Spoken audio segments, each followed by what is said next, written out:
Oh, thank you very much. This was just a little quick stop that we made yesterday. Let's go to North Carolina. We want to go to North Carolina. And what a crowd. Thank you very much. We appreciate it. There'll never be anything like this. You know, you say, let's go to North Carolina. We get this great crowd. Outside you have people. It's crazy. We're having a great time. And you know, these ladies right here, they've been to, I think, over 200 rallies, but I'm not going to say it. And this time I made it easy because they come from North Carolina. They didn't have to travel. Today they traveled about a half an hour, right? Isn't that nice? Instead of traveling all over the country. They're unbelievable. And you look better than you've ever looked, and I'm not allowed to say that. You know, if you say that, if you say a woman looks beautiful, which you do, it's the end of your political career. But I don't care. You look beautiful. Well, I'm thrilled to be back in this incredible state with so many proud, hardworking American patriots, which is what you are. And let me begin by wishing each and every one of you a very Merry Christmas. Remember, they didn't want to say Merry Christmas when I first started. 2016, we don't want to say Merry Christmas. They said, I said, no, we're going to bring back Christmas. And they don't say that anymore. They don't want to say it. But they don't talk about it anymore because they got shellacked. We're here tonight to celebrate 11 incredible months. It's been the most successful first year of any president in the history of our country. It's true.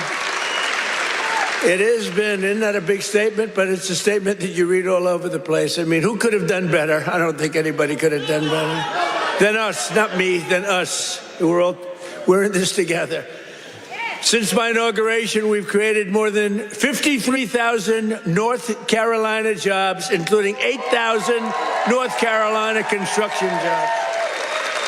More than 150,000 North Carolina residents have been lifted off of food stamps. They're very happy about that. And after your horrible hurricane, which produced more water damage than any hurricane in history, the Democrats let you down. They really did. Remember, they wouldn't do anything. Remember?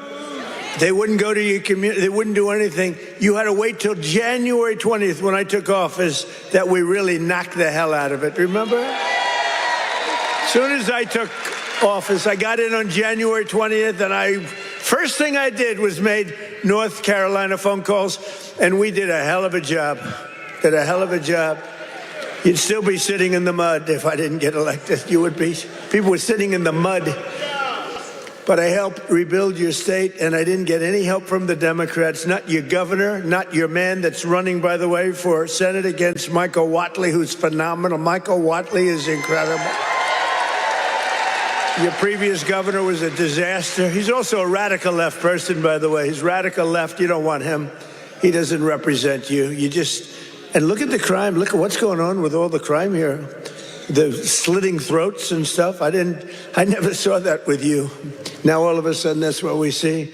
You got to get Michael Whatley. It's going to be so important. He was so great. Don't forget, I took Michael and I put him as the head of the party because he did so great. We won the state all 3 times, and it was like a rock. He didn't allow cheating in the second time. I watched all these states, boom, boom, we're leading. People went to sleep, it was over. Then they dropped ballots, they cheated like hell. The only good thing is this is a far better term than it would have been had I done it the more traditional way. It really is. It's a more powerful term. It's a more powerful term. And the biggest news of all is yesterday, it was announced that inflation is far lower than anybody expected. I told you. Beating every one of the 61 forecasts from the so-called geniuses, the experts. We're the geniuses, not them. We now have the lowest core inflation since March of 2021, and we're just getting started. It's unbelievable. And that's despite taking in billions and billions and billions, hundreds of billions of dollars in tariffs. Remember, they said, oh, the tariffs will cause inflation. Just came out with the best inflation report we've had in years, and lots of cash, too. In fact, 1776, right? $1,776 goes to our military. You know, it was 1,775. And that was the number, you know, that was just a lump. I said, you know, if we had $1, we got 1776. Somebody said, that's genius. I said, well, I'm smart. I said, for $1, and I'll get these ladies who are loaded with money to pay for it from North Carolina. Their husbands can write a check in 2 seconds, take care of it. No, think of it, for $1 more. They said, I can't believe we didn't think of that. Only hours ago, I left a meeting at the White House where we cut the cost of prescription drugs by 300, 400, 500, and even 600%. And I'm doing what no politician of either party has ever done before, standing up to the special interests and demanding lower prices for the American people. This is what we're doing. You know, it's called favored nations. And nations all over the world were screwing us. We would have prices that were 10 times higher than the prices they were charging in London and in Paris and all over the world. We had the highest prices for drugs because we had politicians that wouldn't. I did it in the beginning, at the first, but then we had a thing called, you know what happened, COVID? And it was sort of hard to go after France and Italy, say, listen, on top of all your COVID all over the place with everyone dying, we want you to pay a lot of money for drugs. You can't do it. But we did it, and nobody's ever even thought of doing it before. I've negotiated and really did it directly with 17 of the world's largest drug companies, as well as foreign nations that were taking advantage of your country for decades, many decades. For years, Americans have been paying the highest drug prices anywhere in the world by far, 10 times more sometimes, 15 times more, while other countries pay drastically less for the exact same drug made in the exact same plant in the exact same country. But under my most favored nation, you know what that means? It's a legal term. Drug pricing executive order. I just signed a couple of months ago, and it's now being implemented. We have declared that the United States will now pay the same price as the lowest price of any country anywhere in the world. And we should honestly, this is the biggest thing to happen in medicine, I think, since the founding of our country. You know, I don't mind. Go ahead. They actually have a great location. You know, we've had people that look so good behind me that some of them went to Hollywood and actually did very well. You know? See, they may have a better location, but nobody's going to Hollywood. They can only see the back of your head. Look at all the television. Look at all those cameras. It's crazy. But we did something nobody's ever done before. Nobody's tried. Nobody thought they could do it. Don't forget, the drug companies turned out to really do the right thing. They really did. And they were there at the White House today. You saw some of the biggest companies in the world were there. The rest of them are coming next week. But the big problem was foreign countries. They would have to take their drug and raise it from $10 to $20 to $30, maybe to $100, maybe 10 times more. But it really doesn't work that way because the world is a bigger place than the U.S. And so you're not going to have to raise it that much, but you have to raise it. And they always said for 50 years, they say, let the United States pay. And for 50 years, the United States got screwed because we're paying so much more. Drug that was selling for $10 in London sells for $130. That's 13 times more in New York. 13 times more, so $10 in London, $130 in New York. And now that drug will go up for the other country from $10 to only $20 or maybe $30, and it will come down from the United States of America to $20 from $130. Think of that. Think of that. That's the biggest price reduction. When you talk about cutting prices, cutting costs, and cutting prices, you talk about affordability. You know, the Democrats, they're the ones that got us into the mess. They're the ones that caused the high prices. And then they come out and they look at those fake news people back there. They go, this election's about affordability. They go, let's talk about it. No, I'd rather not talk about it, because they can't. They're the ones that caused the highest inflation in the history of our country, which led to the highest prices in the history of our country. I inherited the mess. I got the prices down, and they're going down still further. Look at gasoline. A lot of areas now in our country, $1.99 a gallon. Right? It cost these ladies from these beautiful friends of mine from North Carolina, it cost them like 1/3 to get here than it would have cost under Sleepy Joe Biden. Right? If you drive, this time you can drive. First time you didn't have to take an airplane. But we had 9 blockbuster agreements. We had 9 of them with the big drug companies just today. The rest are coming over the next couple of weeks. But the first dramatic drug discounts will be available to all Americans starting in January at a thing called TrumpRx.gov. TrumpRx.gov. But this is the biggest thing ever to happen on drug prices, pharmaceutical prices, and it will also tremendously it's going to reduce the cost of health care, because health care is probably 50% about drugs, right? Your drugs are coming down at levels that nobody ever thought was possible. This achievement alone should win us the midterms. You know, if we did nothing else, I said today, you know, you're talking about like this massive reduction in drug prices that affects everybody. Older people, younger people, middle-aged people, sick people, well people. It's not just like patients, it's everybody. It can never happen. Nobody would ever have done this. It was very hard to do. I had countries laughing at me. I said, listen, you're going to have to double and triple your drug prices. They said, France, as an example, UK, European Union. They said, you must be kidding.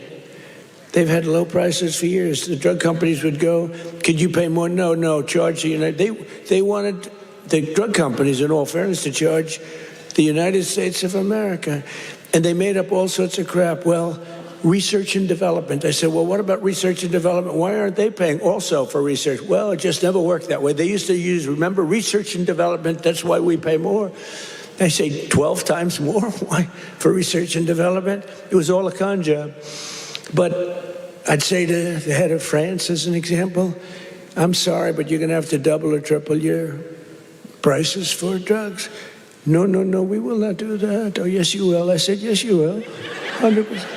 No, we will not do that. Of course we will not. I can't do that. I said, yes, you will. No, I won't. Yes, you will. And he said, why do you have such certainty? I said, because if you don't do it, I'm going to charge you a 25% tariff on everything you sell into America.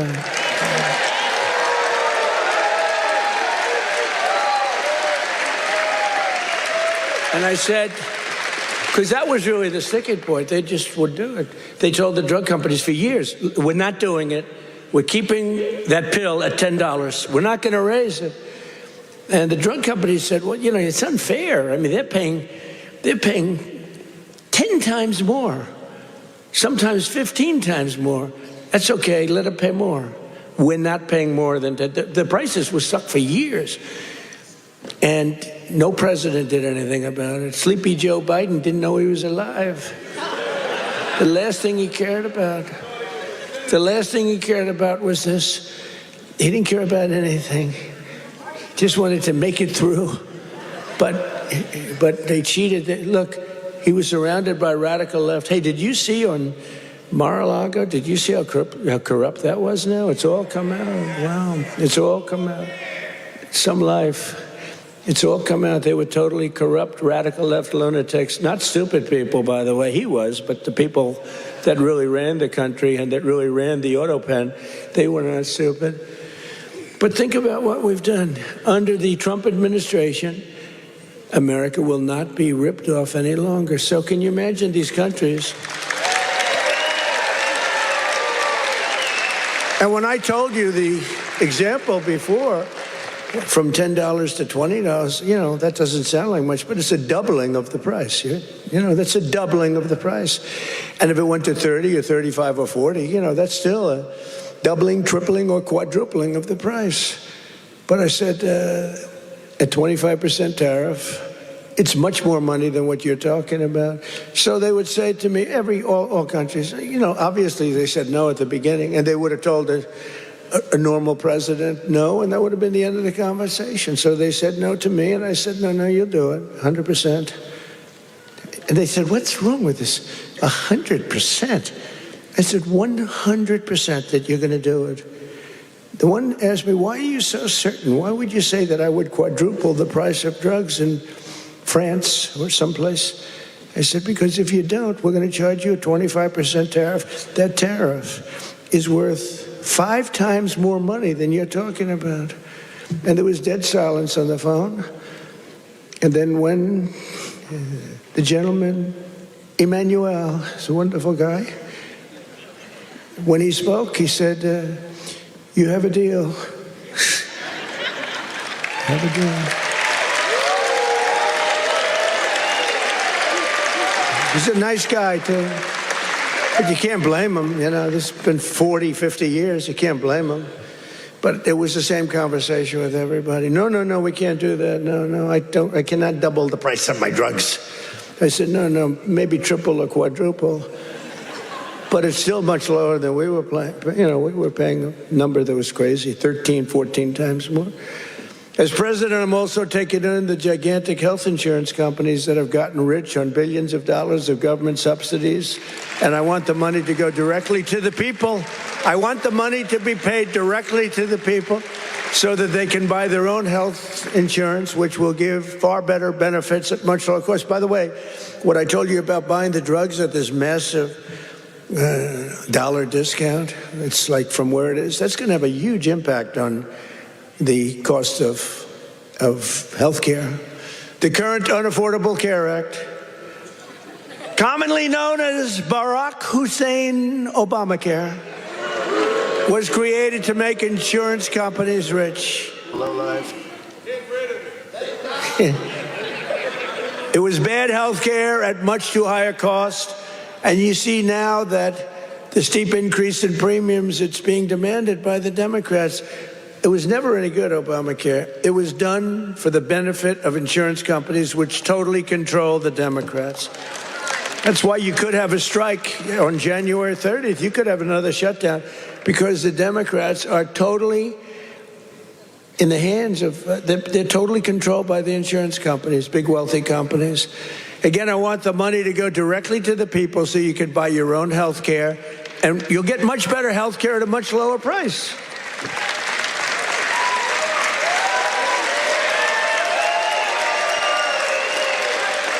And the only losers will be the insurance companies that have gotten rich.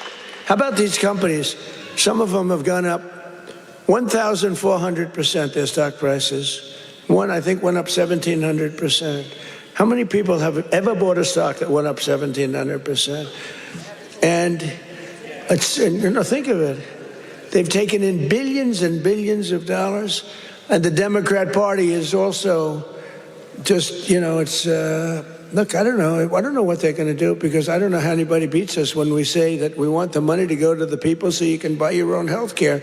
How can it ever be better than that? I wanted to do that at the beginning in 2016, but the politicians told me, sir, don't worry. I was a little bit inexperienced. I've never done this before. Now I'm quite experienced. I've seen things that nobody would have thought possible. But I said, why do we have this crazy Obamacare, or as we call it, the unaffordable? Isn't that a great name, the Affordable Care Act? I call it the Unaffordable Care Act. I should get credit. That's a good one. What's better, that or fake news? That or Pocahontas? That? I can't use the names that I used on the Republicans to gain access to the election, but we had some good names, didn't we? But I think the Unaffordable Care Act is pretty good. The UCA, right? They keep talking about the ACA. Think of that. Instead of the ACA, we call it the UCA. The UCA They say, what is that? The Unaffordable Care Act? It is unaffordable. But it was always no good. But now it's really gone. And with time, it gets worse. Now it's going to be hit big. Remember, I didn't do this. This is Obamacare. This is Obamacare. This isn't Trump. But you don't need it because let the money not go to the insurance companies. The problem is the Democrats will shut down the government because they are totally beholden. I don't love that word, but they're beholden. They're beholden to the insurance companies, so I don't know what they can do about it, but, they'll probably close down the government. It's so simple. The money should go to the people. The people should then take all of this money and buy the best health care there is. And there'll be a lot of money left over. Right?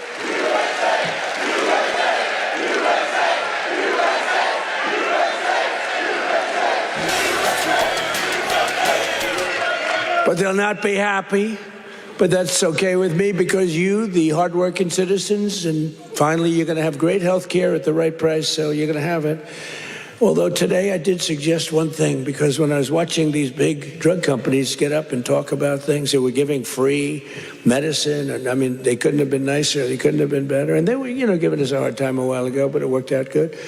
I said, you know what I'm going to do? I'm going to call these insurance companies fat cats. They are fat cats. I'm going to call the insurance companies, and I'm going to set up a meeting with them, all of them, and maybe I'll have the same luck that we had with the health companies, with the pharmaceuticals and the drug companies that we had. So rather than just saying we're not going to deal, maybe they'll give us a deal, like cut the price by 50%, and maybe then it starts to make sense. So I'm going to meet with them. Who knows? Who knows? And I'll either meet in Florida. I'm going to Florida. I'll either meet in Florida because I work all the time. So I'll either meet in Florida or I'll meet in Washington the first week right after we all come back to going to our wonderful jobs. And I'll sit down with, it's like 12, 13 people. It's basically these big monster companies. 13, 14 if I want to be generous. Get 14 people in a room and let's see what happens. Maybe they'll surprise us, but maybe we'll ask them for a 50% cut, and maybe they'll give it. You never know. You saw what happened with the drug companies.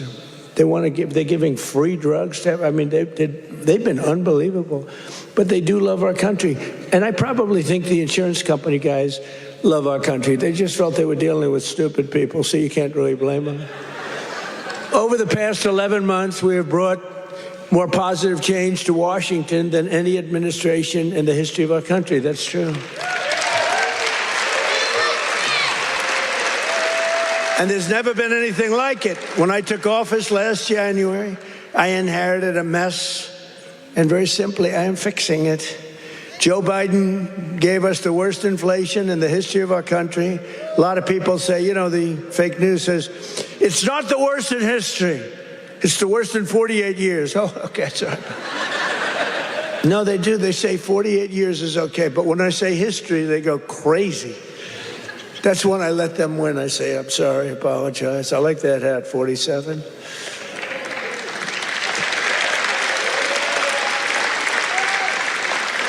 This is nice, actually.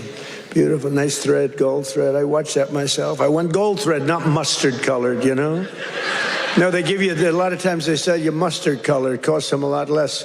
We don't accept those hats. When you have a mustard colored thread, don't accept it. But it caused the prices to be higher than ever before, making it really life unaffordable for millions and millions of Americans. Our border was open, and our country was being invaded by an army of 25 million people. Many came from prisons and jails, mental institutions, and insane asylums. You know the difference between a prison and a jail? A prison's more severe, right? You know the difference between a mental institution and an insane asylum? An insane asylum is more severe. They came from both. They were drug dealers, gang members, and over 13,000 murderers, more than 50% of whom killed more than one person. Think of that. They killed more than one. A lot of them said, I didn't mean, but, when you kill more than one, get them the hell out of our country. How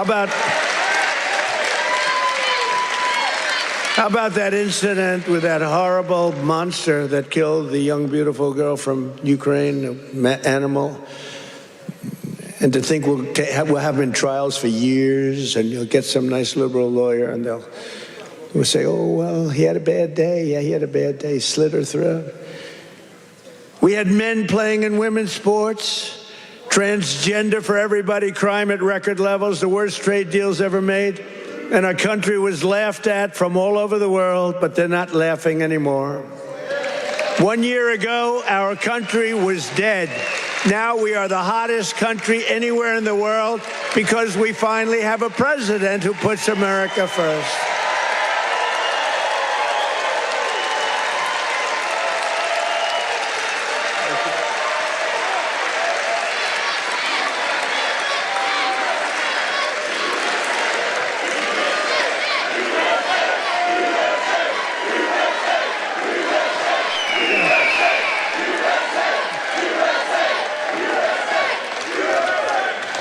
The last administration and their allies in Congress looted our treasury for trillions of dollars, driving up prices on everything at unprecedented levels. How about the new thing in Minnesota with the Somalians? They stole, now it came out, the great U.S. attorney up there, they came out, think of this, $9 billion, and they think that's just the beginning. They stole, think of it. In their country, they live on nothing. They have nothing. They come here and they steal $9 billion. Are we stupid? I mean, how do we allow that to happen? Ilhan Omar should be sent out of our country. She should not be allowed to be a congresswoman. She married her brother either to stay or to get him into the country. And yesterday she, I guess, made up a story. She said the police attacked her son. They stopped a car and the police said, we never attacked him. We never stopped him. It was a made-up story. She's a con person. She's full of con. She says, zero. She said, you ought to get her the hell out of our country. That's what you ought to do. She made up a story that the police stopped her son's car and they harassed the hell out of him. It turned out to be a fake story. There was no stoppage of his car, and there was no harassment. But think of that. In Minnesota, this beautiful place, once beautiful, I don't call it beautiful. You got a governor who's a stupid person and a corrupt. He's corrupt and stupid. But he allowed this to go on. He allowed this to go on. Everybody knew what was going on. But what nobody knew is over $9 billion. And the people of Minnesota are not happy. And you know who's running for governor? Mike Lindell. Do we like Mike Lindell? That man suffered. That man suffered. What he did, what he went through because he knew the election was rigged. And he did it. He just did it as a citizen. Mike Lindell, I'll tell you what, every time I introduced him, he got the biggest hand. I hope he does great. He deserves to do great. That man suffered. These people went after him. They went after his company. They did that with me, too, but at least I knew what I was getting into. He was just a guy that said, geez, this election was so crooked. It was so rigged. He fought like hell. That guy deserves to be governor of Minnesota, I'll tell you right now. He's a great guy, too. But I'm bringing the prices down, and I'm bringing them down fast. You know that? As I saw the other day, and as I showed to people the other day, I made a speech. It was very well received. You know, we had one problem. I put up these gorgeous charts, and it says chart. And I'm, sort of talking about the chart. You're reading into a piece of glass. I got no audience. I got just people, very hostile people waiting around. And I'm reading into a piece of glass for 22 minutes, and I talk about the chart. The networks didn't put up the charts. Only Fox put up the charts. Fox put them up, in all fairness. When we get angry at Fox, we have to remember that. They put up the charts, so you could start putting them up now if you want. But we put up these beautiful charts that were very... Look at that. But I very much like the chart from Butler, PA. I like that much better. That's my all-time favorite chart. You know, that's a great chart. They're all great charts, but I never like a chart like that chart I put up in Butler. Just take a look at the chart right here. That was a good chart. I love that chart so much. I sleep with that chart. But this is okay. There'll never be a great chart for me. It's only the one. Compared to Butler, all charts stink. But look at that chart. Look at the kind of Biden price increases and Trump price increases. Look at that. They're all Biden. We're bringing the prices down. Look at that chart. NBC and CBS and ABC fake news. They're fake news. Oops, that camera just went off. Sorry about that. Every time I mention that camera, you know, you see the red light back there, you see it go off. ABC fake news. I think ABC's the worst. Believe it or not, George Slopadopoulos, he paid me about $16 million. You have George Slopadopoulos. I heard Chris Christie lost his job. They fired Chris Christie. And they have a great young woman taking his place who happens to be Hispanic and happens to be phenomenal. She's going to do a great job. But they fired Chris Christie. And guess you know why? He wanted to eat all the time. No, they fired him. He was bad news. But I'd say ABC is the worst of the networks. I would then say NBC is horrible. I mean, just horrible. They had this guy on, this fake guy, the fake senator. I call him the fake senator from a place called Georgia, right? And he was talking about all the, you know, things. He says he's a church leader. You know, it's funny, if you go in as a church leader, they talk about church and state, right? He's allowed to talk about, he said, I'm going back to my church and I'm going to pray this morning. I'm going to talk about all these issues. If a Republican said that, they start screaming church and state. They don't scream. But NBC's really bad. And CBS, I mean, I love the new owners of CBS. Something happens to them, though. 60 Minutes has treated me worse under the new ownership than... They just keep treating me. They just keep hitting me. It's crazy. And then you have Marjorie Trader Brown, I call her, because green turns to brown under stress. So I call her Trader Brown, which I don't like doing because 2 words is too much. 2 out of 3. We're changing to Marjorie Taylor Greene. I'm going Marjorie Trader Brown, so I have to trade. And a lot of people don't understand 2 words is too much to change. I actually like Marjorie Taylor Brown better, but everyone says Marjorie Trader Greene is good, but they're all good. But what the hell happened to her?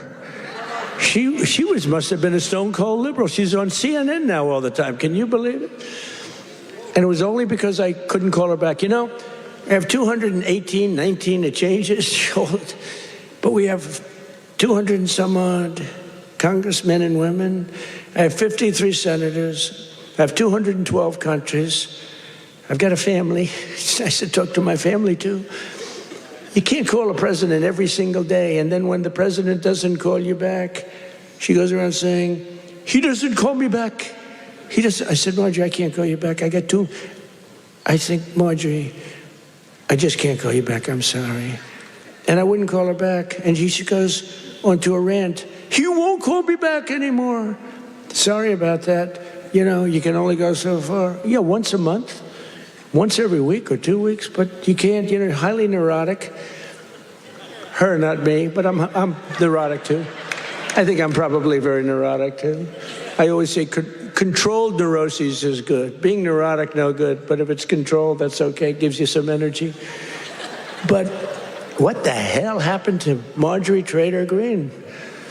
It's unbelievable, but she dropped out because I wasn't going to endorse her, and the person I would have endorsed was going to kill her in the polls. So she dropped out. And then they talk about how brave she is. No, brave would be to stay. And, you know, it's one of those things. But she dropped out. I can't believe it that people can change so much. But you can't go from being a strong conservative to a stone-cold liberal unless you were lying. You know, you can't do that. I mean, you can stop liking somebody, or you can say, I don't know, she's fake. Look, front row Joe. What are you doing in the second row? What happened? Well, you're in the front row. That's good. It's front row Joe. I don't know who's been there, the front row Joes or you. It's pretty close, I think. Very different, hey, very different types. Would you stand up, please, in the front row? Just stand up. Look at these women. Look how incredible they are. Right? Even front row Joes will admit they're very great, right? Look how beautiful they are. People like you built our country. You built our country. And that's why we love you. You built our country. The people in this room built our country. Under Sleepy Joe Biden, car prices, gasoline prices, hotel rates, airfare, and more went up 30 to 75%. Now they're all coming down. We're all coming down. Take a look at that. Isn't that beautiful to look? The same is true with groceries. The price of a Thanksgiving turkey was down by 33% compared to Sleepy Joe's high-priced era. Don't forget, when you have the highest inflation in history and or 48 years, do we think and look, in terms of a speech, I think 48 years is the equivalent of history. Do we agree? Can we say? Because they had a piece on me today in one of these fake newspapers, which are all dying. They're all going bankrupt, thank God. But they're the worst. That I misrepresented by saying history. It's actually 48 years. And I said, you know, that's not a bad misrepresentation, I don't think. The price of eggs is down 82% since March. Do you remember? There the people are. Do you remember? Fake news. Do you remember when I just got elected? It was a big thing. We won every swing state. We won the popular vote. We won by like 312 to 200 and something, and like low 200. And we won everything. We won districts, the word district. We won districts by 2,750 to 525. That's a slaughter. And that's the thing when you see everything's red except for two little lines on the left and the right, meaning New York and California. That's the one that really is incredible. 2,750 to 525. We won everything in a slaughter. We won everything. And what a great thing it was, right? When you can have an election that good. And they tried to rig it. Remember we had the thing? Too big to rig. Remember that statement? That was a big thing. They tried like hell. They gave up at about 9:02. It was too big. It was just a landslide. They couldn't do it. They cheated a lot. But we made it too big to rig, and I appreciate you getting... I said, the polls had us up, pretty way up. And a lot of times when that happens, you'll say, let's go out and watch a movie, and we'll come back and watch the president win. No, I said, don't watch a movie. Go out and vote. But it was too big, so it came back. What an evening. That was... what was better, 2016 or 2024? Tell me. I don't know. 2016 was pretty monumental. What was better? I don't know. Beating Hillary was fun.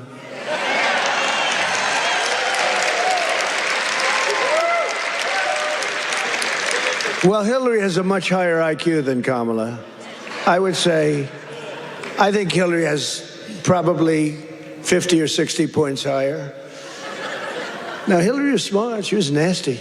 Whew, I wouldn't want to go home to her. She was nasty. Remember, she was a nasty person. I was going to use a B word. I said, my wife would not be happy. My wife always says, please, please don't use foul language. You know who else does? Franklin Graham. He says, President. He says, I love your speaking ability, President. You're a great speaker, although nobody says it. You know, I get these big crowds, but did you ever see the press do a story that I'm a great speaker?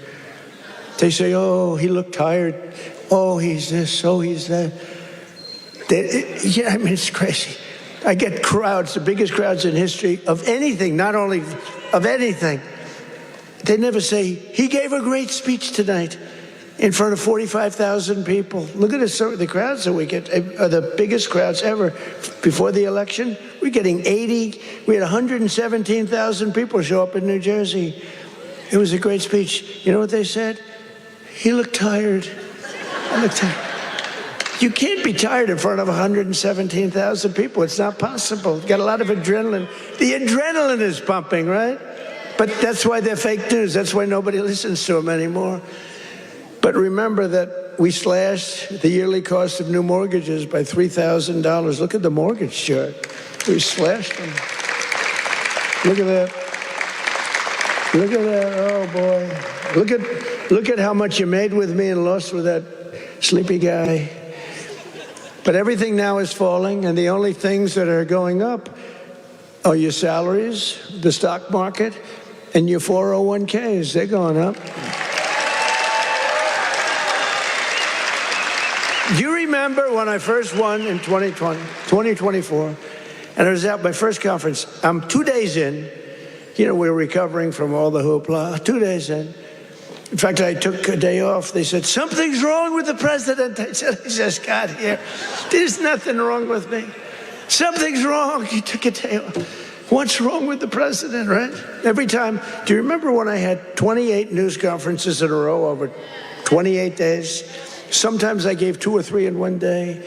And then I took my beautiful Kai, my beautiful granddaughter is a very good golfer. I took her to play golf one morning, and I was in the office very quickly. Something's wrong with the president. Do you remember the rumor was that I had passed away? Do you remember that? I won 28 days in a row. I took the kid to play golf. And we play very fast. She's good at, I'm a very good golfer. And we play very fast. We play in 2 hours. We're in. I mean, I said, baby, I got to get out of here. I'm sorry, honey. Enjoy your day. Go hit balls or something. I got to get out of here. I got to go to work. And I got a call. Friend of mine, oh, you're okay? And I said, yeah, what's wrong? I said, I'll be back in the Oval Office in 30 minutes. Oh, I said, what's wrong with this guy?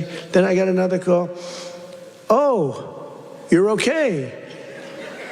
They said that I had passed away. Do you remember that?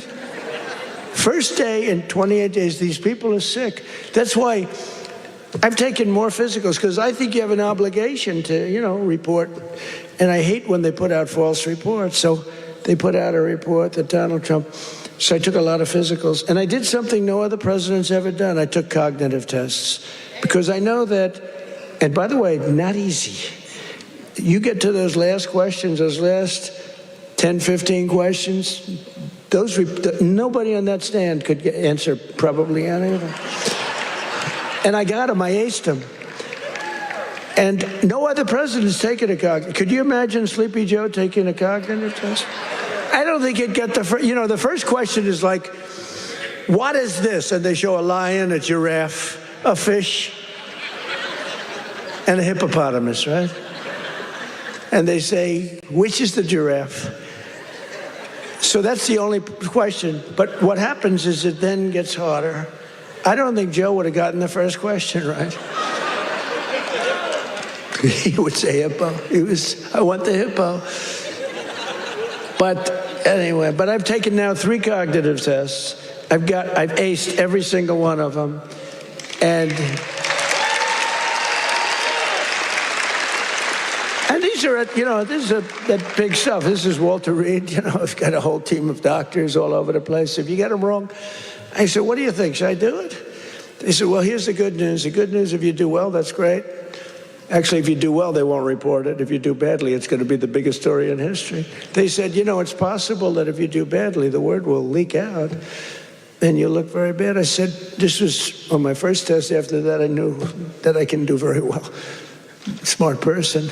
So what happens is first test, I said, how hard is it? He said, well, after the 10th or 12th question, it gets, very hard. And I said, well, what do you think? They said, look, if you're going to do well, but if you're not going to do well, it's probable that the word will get out. I said, well, let's do it anyway. And I did it. And it was actually good. For a year, they called me a very intelligent person, but then they forget. Then I did it again. I aced it again. They report it. And these are doctors that I don't even know. And they report it. And then I did it a third time a few months ago, and I reported. But it's very small reporting. But can you imagine if I did badly, right? Could you imagine that, front row Joe? Would I be in trouble? They'd say, there's something wrong. But I like to do it. But I had perfect health. And they reported his health is perfect. And they interpret that. And the fake news interprets when the doctor says he's got perfect health, they go, what does he mean by perfect? There's something wrong with the president. These people are sick. Now, there will be a time when perhaps it won't be 100% true with all of us, right? And when that time comes, I will let you know about it.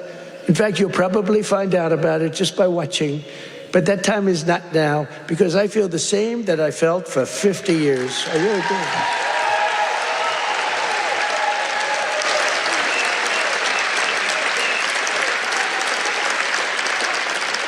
But we have I think we have an obligation to, at least report your health. But I will tell you, to me, because of what happened for 4 years, I really think having a cognitive test for presidents to take a cognitive test is very important. I think it's very important. I'm hearing that they say it's, not with Biden. They said it was not constitutional. That was the least of his problems.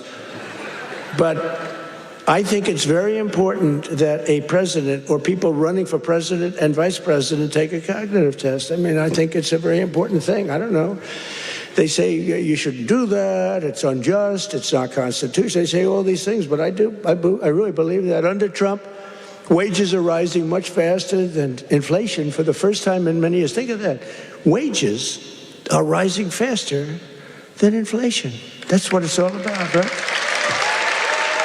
And we're delivering lower prices and bigger paychecks. And the wage chart that you see up there is incredible. That NBC didn't put up and the networks didn't put up. There are more people working today than at any time in American history. And very importantly, while tens of thousands of new jobs under Biden were government jobs, they were government jobs. I could do that right now.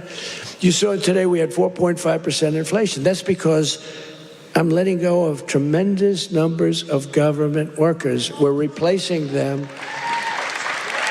In fact, we've reduced the federal workforce by 270,000 jobs. That's not to be mean. That's to get them off. And they are getting jobs in the private sector, and we're helping them to get jobs. But if you have all government jobs, we're going to be, a country that we don't want to mention names because we don't want to insult, but we're going to be a country that cannot be great. 100% just came out, 100% of all jobs created since I took office have been in the private sector. The only way to make our country great. Think of that. Think of that. 100% of the jobs created are in the private sector. Now, if I want to make some good numbers, I'll add 300,000 jobs. I can do it with one phone call.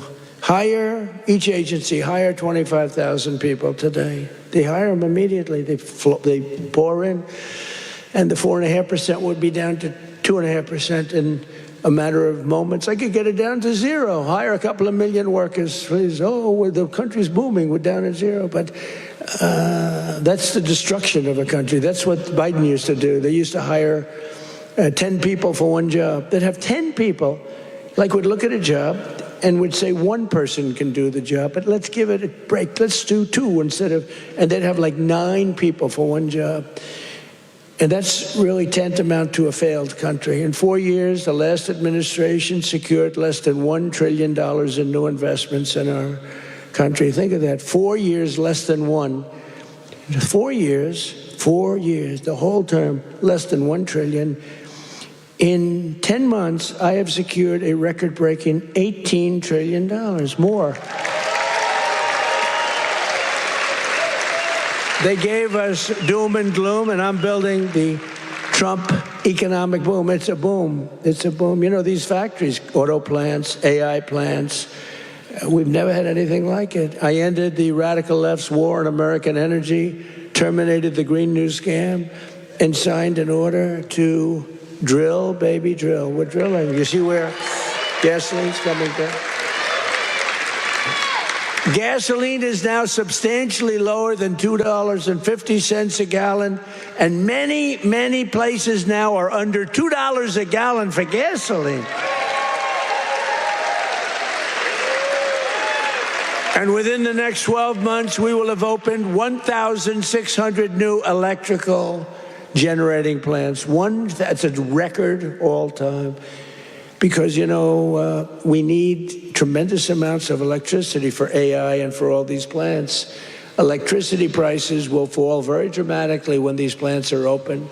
To protect North Carolina workers, we imposed 25% tariffs on foreign automobiles, 50% tariffs on foreign steel, and I approved 25%, 30%, and 50% tariffs to save North Carolina's cherished furniture industry, which has been decimated by China. I used to come here a lot for one reason. I'd build hotels and I'd build different buildings and I'd come here to your furniture area. I used to love it. Those people were so talented. I'd buy so much furniture. And that was before politics. I did great. I was very good at real estate, I would tell you. But I used to come to North Carolina to buy furniture for lobbies or furniture for hotels. And I was here a lot. I mean, you've been decimated, but it's coming back now because I put tariffs on, big tariffs, actually. But I remember I'd say to a guy, I like that chair. You don't realize what I did. I would look at a chair. The arm of a chair was very important to me. I said, I like that chair, but this arm has to be a different shape. And you got to chisel that. I'm a very aesthetic person, believe me. Except with women. I don't care what a woman looks like. I used to say beautiful. Now I don't care. Since politics, I never mention looks anymore. The most beautiful woman can walk right across. I don't even look at her anymore. Because in politics, that's the sign of death. We don't look. But I do look at the arm of a chair. And I'd say to your artists, they were artists. They were artisans, I'd say, no, can you give a different curve? Can you do a little more carving at the end? They would, right in front of me, bing, bing, bing, bing, bing, bing. They were like geniuses. You lost the business. It went to China and other places, but mostly to China, because they never put tariffs on, just like they didn't put them on chips, just like they didn't put them on cars. You lost 58% of your car industry. By the way, it's all coming back. Some of it's coming back here. It's all coming back. Because to bring a car into our country is costing 25 to 50% tariffs now, and they can't do it. They can't compete. Tariff is, and I won't say it because it gets me in trouble, my favorite word. My fifth favorite word. Do you remember when I said the word tariff is my favorite word in the dictionary? Remember that? And then the fake news got me. What about religion? What about God? What about your family? What about your wife?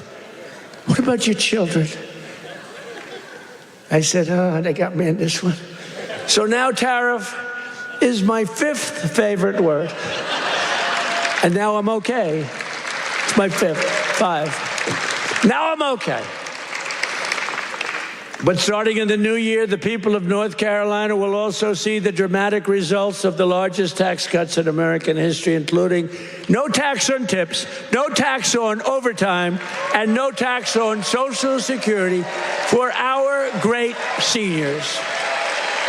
No tax for our seniors. Tell me what? Let's do a poll. Because these pollsters charge you $1 million to ask a question, then they just write down an answer. They don't do polls. It's a total con job, some of these polls. One thing I don't like about Fox is their pollster. Total fake. Their pollster's the worst. They've been saying they're going to get rid of them for 10 years. The fake pollster, then you have the election, you win by numbers that are like through the roof. But Fox has been treating me good. They have great people there. Sean Hannity is great. Jesse is great. Laura is great. Greg is great. They're all great. We have great people. The morning is excellent. Who? What? Which corruption? Where? Oh yeah. Well, we have to do that. We're going to take care of that. We're going to take care of corruption in our country. I mean, I was talking about Fox. I don't know. He's talking about corruption. No, it's okay because he's on our side, but he's just a little ahead of me. He's talking about corruption. I'm talking about Fox, how good the anchors are, right? But they are really great. They are very good. But the pollster's no good. You know, he's no good. The pollster's terrible. But we still get good numbers. But the numbers are actually much better than that. But we're joined tonight by Heather Whitley, a bartender and server in Nashville, North Carolina, who will save over $5,000 from no tips. Think of that. From no tax and tips. Heather, where are you, Heather? Are you here, Heather? Where are you? Where are you? You want to come up? You want to come up? Come on up. She's going to save over $5,000, no tax on tips, toward a down payment on her first home. So, Heather, congratulations. Look how amazing she is, right? Come on up. I don't know how you're going to get up that stair. Are you okay? Look at her. She has no problem. Somebody else would not be able to make it. Thank you, darling. Nice to see you. Want to say something? Go ahead. Well, it's been a tremendous help. It's now allowed me to invest in my first home, and that is the American dream for all of us. I don't have much to say, so sir. Good. Thank you so much. You said it perfectly. Thank you, darling. Thank you.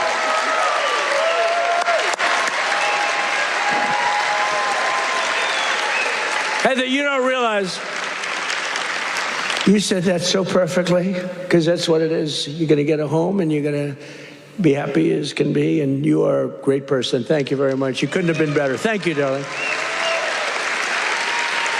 Also with us is Austin Harding, a police officer, highly respected, a loving father from Monroe.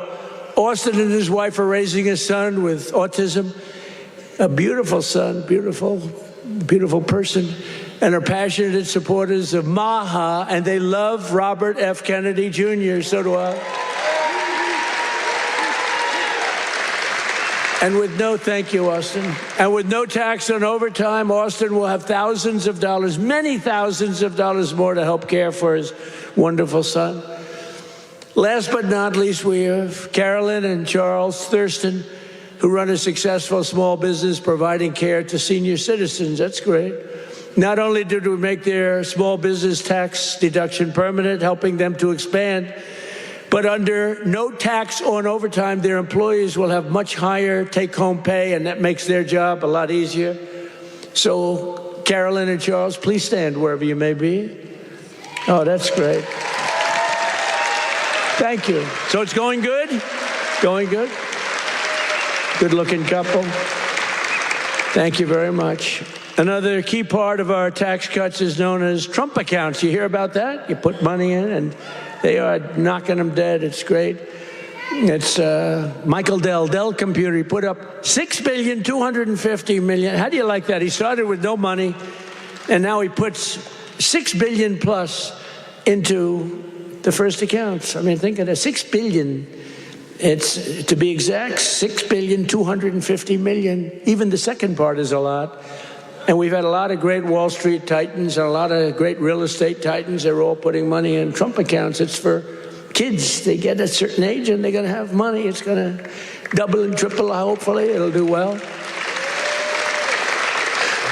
Under this new program, the federal government will be creating an investment savings account for every single newborn American child with $1,000 to be invested and grow over the course of their life. So they'll reach 21 years and, you know, it could be very good. They will consider themselves rich. I mean, it's a lot of money, actually. Friends, family, employers, and loved ones will be able to add thousands more each year, like a trust fund for every American child. It's something that people have wanted to do, but honestly, I give Mr. and Mrs. Michael Dell can go out and buy a computer from Dell, because I'll tell you what, they love the country.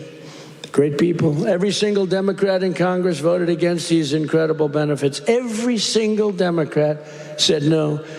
including a guy named Don Davis right here from this district. He voted against it. That's why you got to vote against him. Don Davis voted against no tax on overtime. He voted against no tax on tips. And he voted for the largest tax increase in American history. He wanted the largest tax, and he's your congressman. So I don't know if you know him. And honestly, I'm good at politics. I never even heard of this guy, so he hasn't made a big impact. But he voted yes on every single Biden disaster, including massive inflation, open borders, sanctuary cities, and the Green New Scam. Don Davis betrayed North Carolina.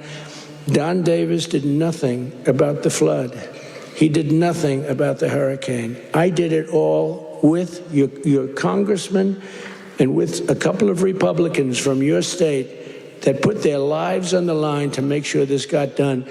And we had to wait till January 20th. They wouldn't do a damn thing. The waters didn't recede.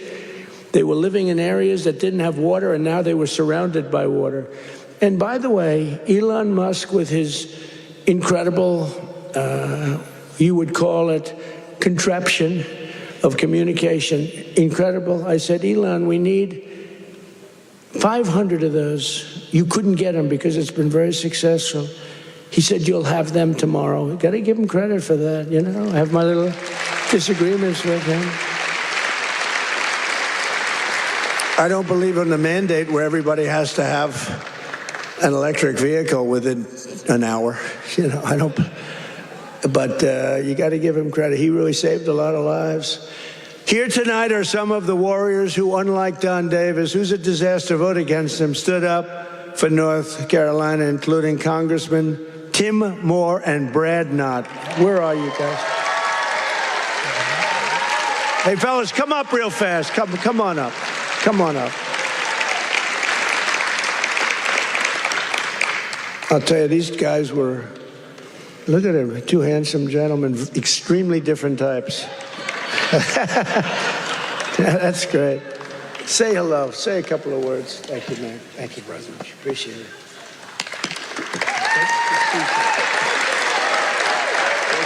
Well, everybody, I was with the president when he had his first trip once he took the oath.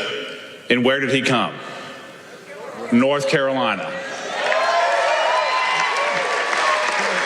As we gear up for the midterm cycle, where's the first state that President Trump has come?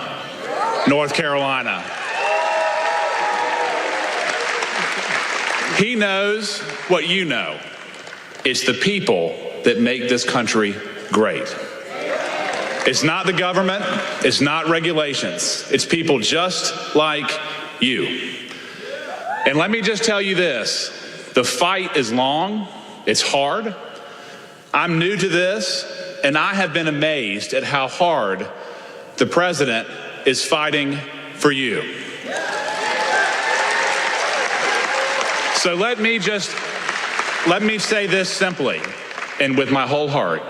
Stay with us. We hear you, and we're going to keep fighting for you. Thank you so much.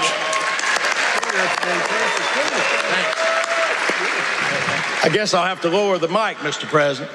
Let me just echo what Brad said. I cannot think of a better president in the history of the United States. Someone who loves this country, who does so much. Mr. President, I don't know how you do it all. You make the Energizer Bunny look slow. It's absolutely incredible. The leadership that this man shows, not only in our country, but on the world stage. We are finally respected around the world again, and that is not an accident. Mr. President, North Carolina loves you. The United States loves you. Thank you for what you're doing. Great job. Thank you. Great job. Thank you. We're going to win this.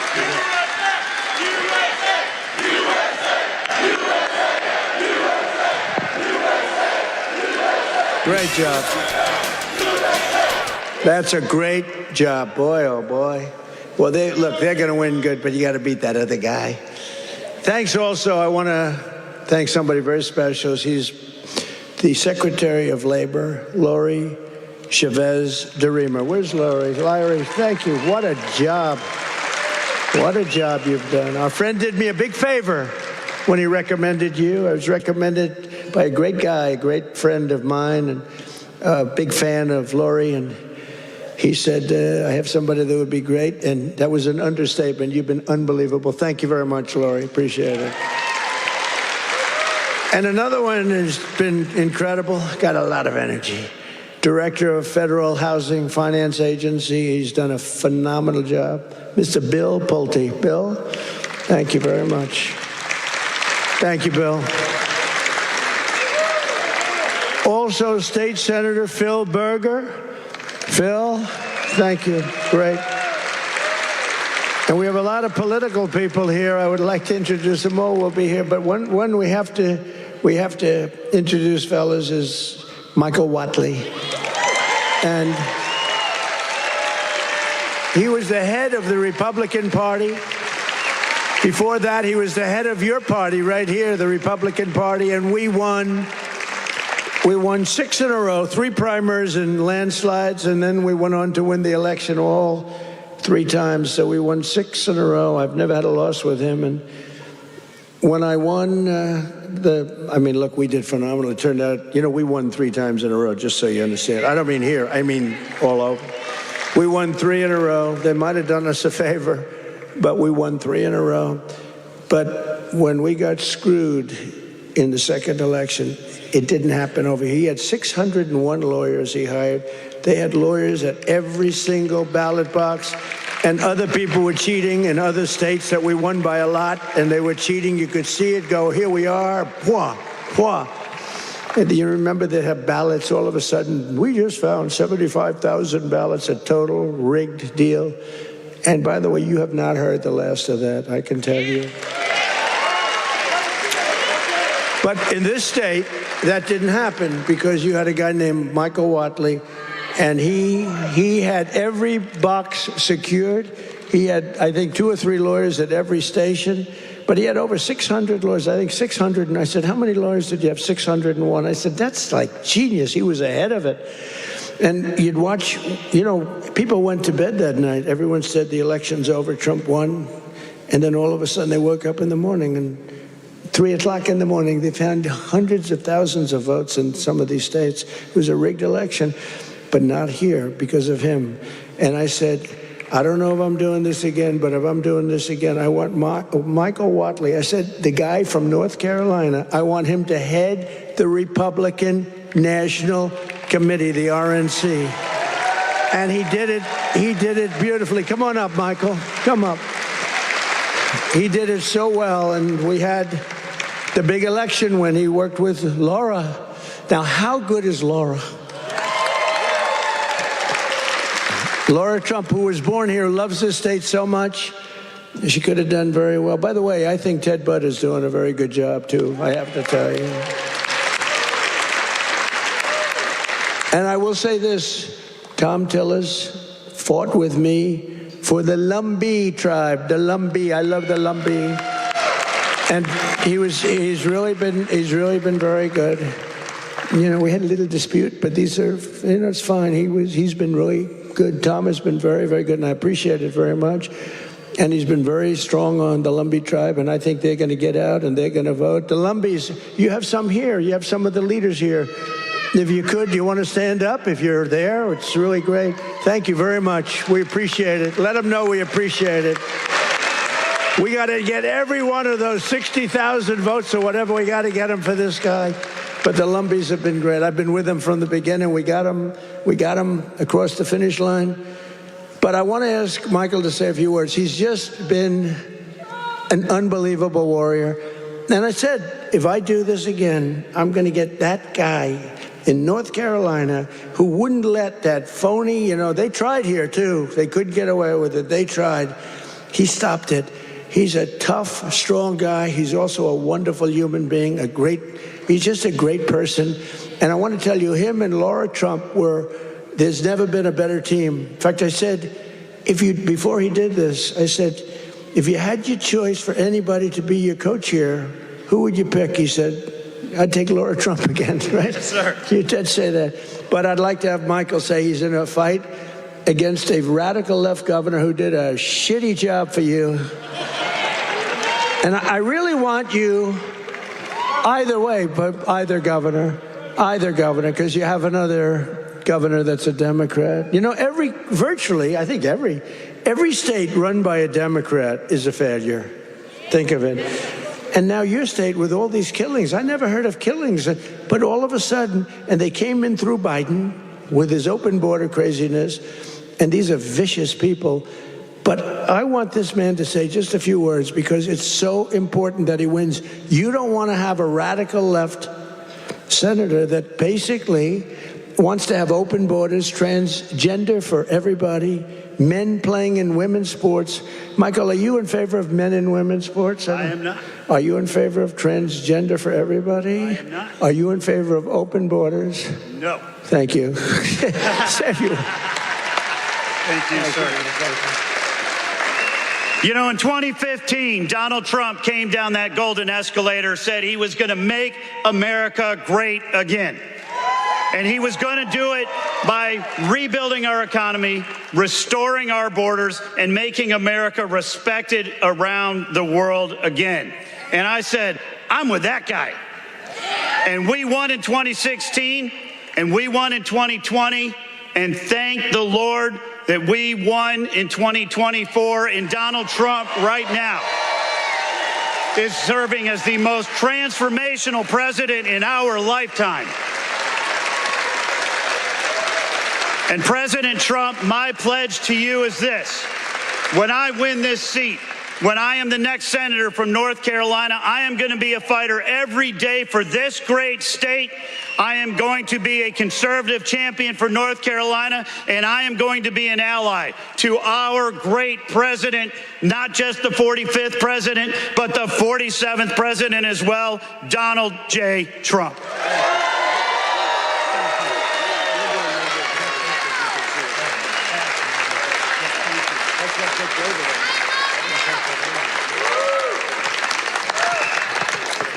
What a great guy he is. So get out and work for him. I hope you can get your group of about 70 women to go out and do it. We can get all the front rows, and we got to win. He's a good man, and he represents your values, that I can tell you. But I also want to express my condolences to the people of this state and to the loved ones of NASCAR legend Greg Biffle, who perished yesterday in a tragic plane crash with his family in Statesville. I met him twice. He was just a great young man. And what a tragedy that is with his whole family. So I just want to pay our condolences, our love. Please. I'll tell you, North Carolina will never forget them. He was, and his family were incredible people. Together, we've achieved more in less than 1 year than most other administrations achieved in 8 years, which is true. Most of them didn't achieve much. Within a matter of weeks, we ended the invasion of our southern border. For the past 7 months, 0 illegal aliens have been allowed into our country. Think of that, 0. And that's made up by Democrats. A feat which everyone said was impossible. Biden and the radical left Democrats in Congress turned North Carolina into a dumping ground for tens of thousands of third world migrants, driving up your rent and your housing costs. According to a government report, over 60% of growth in the rental market came from foreign migrants, paid for by the federal government, by the way. Paid for by the federal government, you, the taxpayer. Mass migration fueled mass inflation.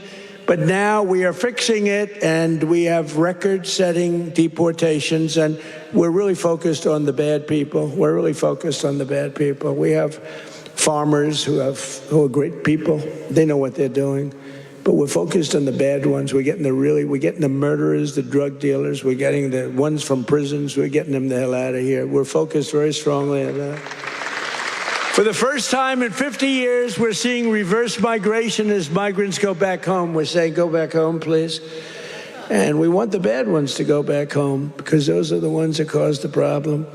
And think of Washington, D.C. So, I mean, outside of the terrorism attack from 3 weeks ago. And by the way, that young, beautiful man is doing well. You know, we thought we lost both of them. And We lost one who's looking down on us right now. But it looks like he just stood up. Can you believe it? He stood up today for the first time. Two great people. Sarah's looking down on us, and from heaven, she was incredible, doing so well.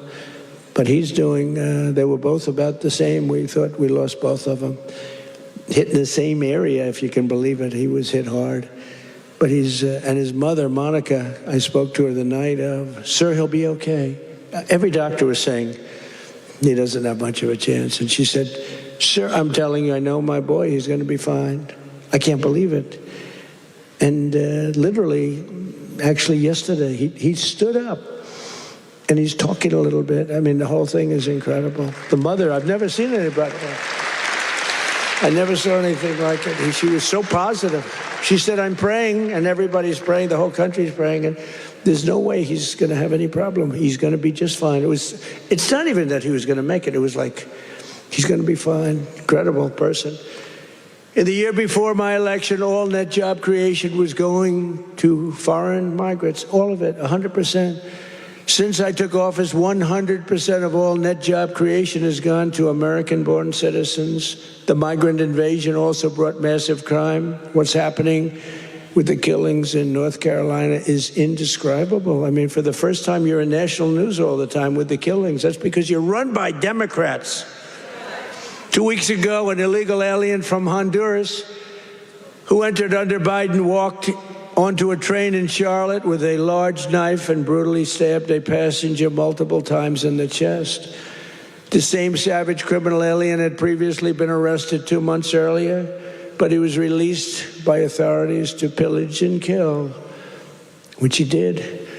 Also recently in this state, you saw this one. Nobody could watch it. Another monstrous criminal with 14 prior arrests plunged a knife into the throat of an innocent, young, beautiful girl, Ukraine. She was from Ukraine, who was sitting on a train. You could see she was scared to be there. You could see that, right? Everybody knows what I'm talking about. She walked onto the train. She was afraid to be there. What happened to North Carolina? You didn't have that condition. And then she was attacked from behind violently by this savage. No one can ever forget that look of shock and terror on the young woman's face. It happened so fast as her murderer walked down the train car, dripping with blood all over. Passengers are looking at him. They're saying, what is that? There's blood pouring out from every part of him, from the knife. For years, radical left politicians have been releasing bloodthirsty, violent offenders and criminal aliens back onto your streets under our leadership. We're finally getting illegal aliens and vicious felons off the streets and throwing them out of our country, or in some cases, putting them in the toughest jails in the world because, frankly, we don't want to let them into their country because we don't want to take a chance that these animals will come back. We're restoring law and order in America.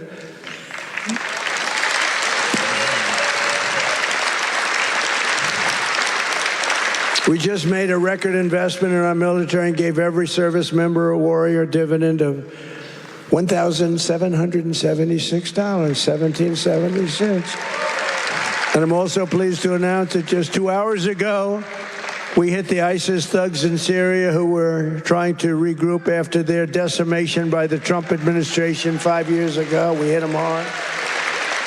I ordered a massive strike on the terrorists that killed our 3 great patriots last week. 2 soldiers, 1 interpreter, all great people. And it was very successful. It was precision. We hit every site flawlessly, and we are restoring peace through strength. We're all over the world. I settled 8 wars in 10 months, destroyed the Iran nuclear threat, ended the war in Gaza, and got the release of hostages, both living and dead, and created peace in the Middle East. We have peace in the Middle East, first time in 3 years, peace in the Middle East. I cut federal funding for any school that pushes critical race theory or transgender insanity. And we completely banned the chemical and surgical mutilation of children.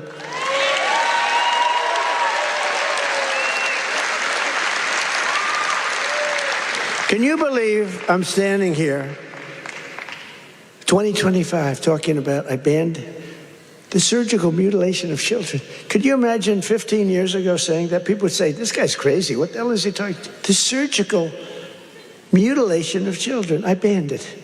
And it's a wonderful thing I did. But can you imagine having to even say it?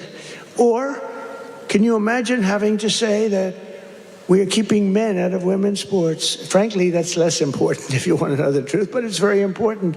The surgical mutilation I had to ban, and I did, I banned it. But we're also keeping men out of women's sports. Have you seen some of these records? Have you seen the long distance race? One of these races go all day. They had champion women. They had some very good men, but not the champions. And one man won the race by 5 hours and 14 minutes and 12 seconds. 5 hours, 14 minutes. Think of that. Won the race by 5 hours.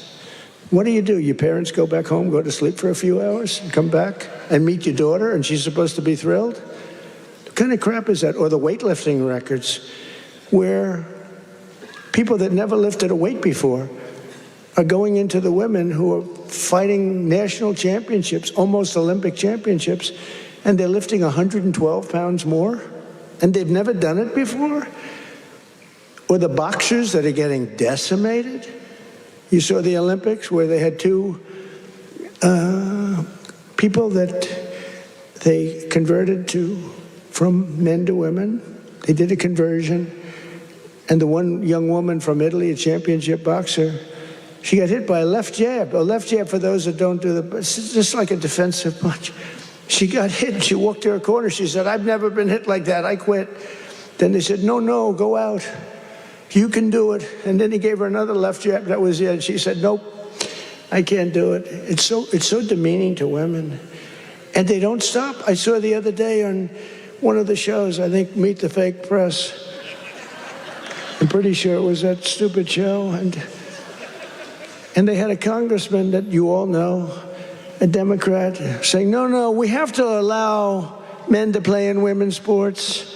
Where do these people come from? Or how about open borders? They're fighting for open borders. If I didn't get elected, our country would be ruined. We would have not had a country. I'm telling you, I'm not bragging about myself. I'm saying we would not have had a country. And now we have the greatest country in the world. I'm telling you, hottest. We're the hottest. We're restoring the name of a great president, William McKinley, to Mount McKinley in beautiful Alaska. That they took the name off and they named it something else. And I renamed the Gulf of Mexico to the Gulf of America. Right? That was a good one. Well, I checked for my whole life. I don't know. I guess I didn't do it in my first term because I was the hunted. I had bigger problems. I had these animals trying to attack me at Mar-a-Lago. They went into my wife's closet. And I'll say this. Number one, is very bad, but it sounds a little strange. They looked at her drawers. You have drawer, and then you have drawer. They looked at both. And she's a very meticulous person, like these people, just like she'd fit into your group very well. She'd be very happy with her, but everything is perfect. Her undergarments, I want to use a nice, sometimes referred to as panties, are folded, perfect, wrapped. They're like so perfect. I say, that's beautiful. It's the part of the world she came from. Everything was perfect, no problem. Fold, fold, fold. I think that she steams them, make sure they're just sitting. We came home.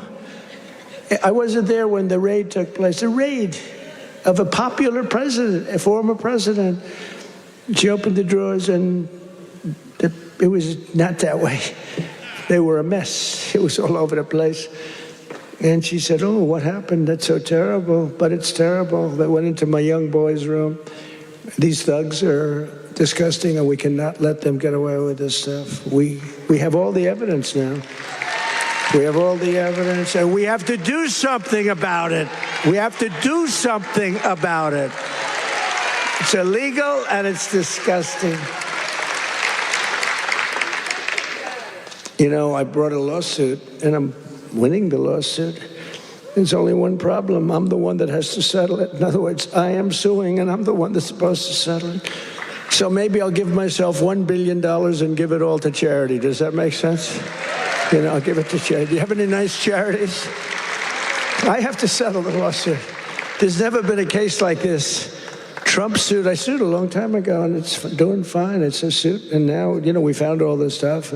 Did you see where the FBI didn't want to do it, but the Justice Department forced them to do it? The FBI guys didn't want to do it, but the thugs in the DOJ wanted to do it. So I sued them, and and they do say that, you know, it's never been a case like this.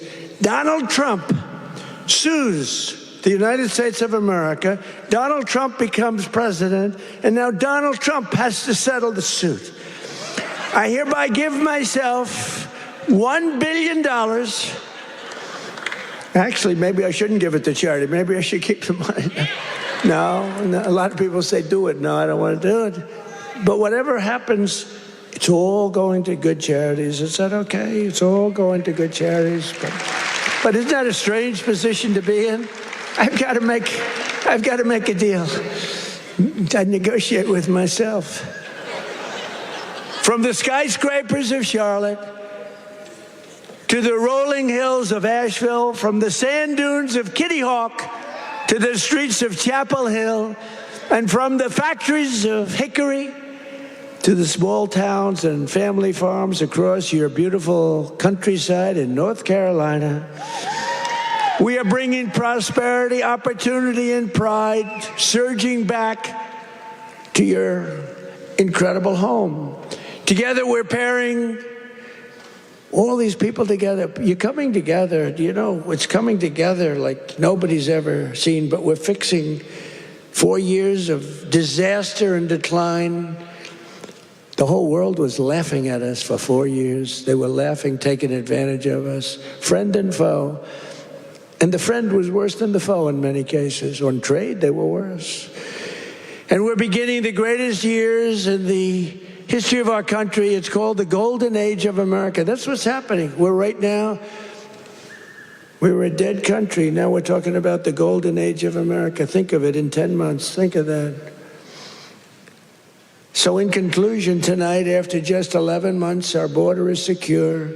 Our spirit is restored. Inflation is stopped. Wages are up. Prices are down. Our nation is strong. And America is back. And every single day of this administration, we will keep on working for the hardworking citizens of America. We will fight, fight, fight. We will win, win, win.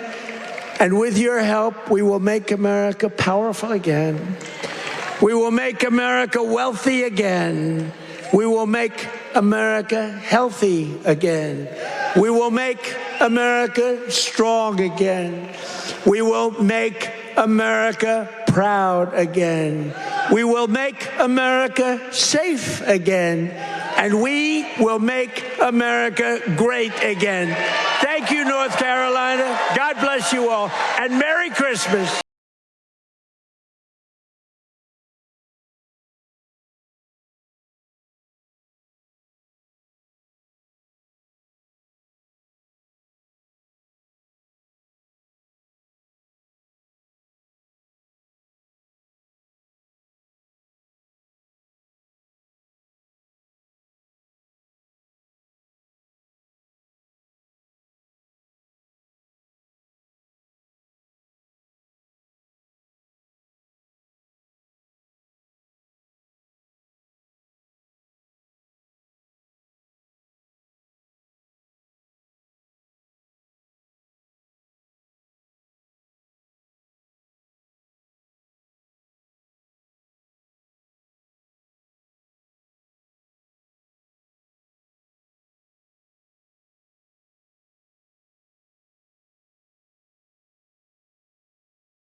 out this evening with a big Merry Christmas.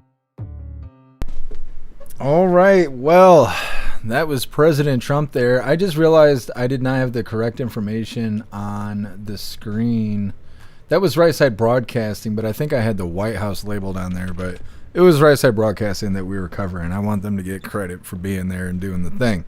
But either way, President Trump is cracking me up. I pulled like 4 or 5 clips from that video because he was smoking me. And now everyone's talking about Melania's steamed panties. I don't know if he realized that, but that's going to be all over the memes. Now, that's his fault that he did that. We knew that the Fed boys went up in the panty drawer. We didn't know that they were steam pressed, though. That's a whole different thing there. I don't know. Not leaving a lot to the imagination.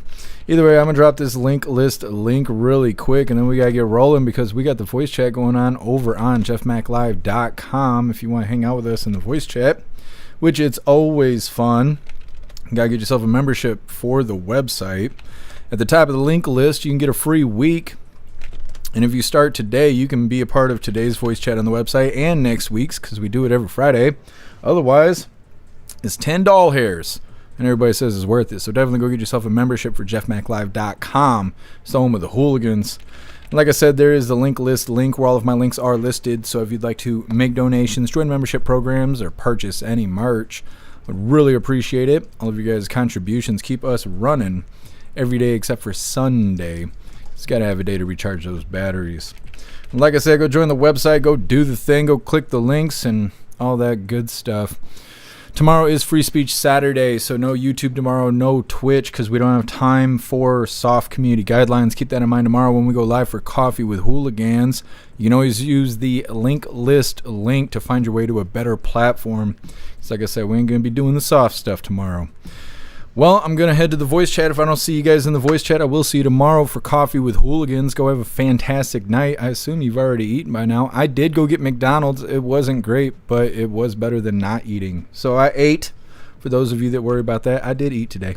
Either way, have a fantastic night. Consider joining us in the voice chat. We're going to be there for a couple hours. Otherwise, I'll see you tomorrow for Free Speech Saturdays, Coffee with Hooligans. Huge shout out to everyone that made donations. Join the membership programs or purchase any merch. I really appreciate all of you hooligans, and I wouldn't be able to do any of this if it wasn't for you. So thank you so much for all your support, and I'll see you on the next live. Until then, stand tall, shine bright, and that's a wrap.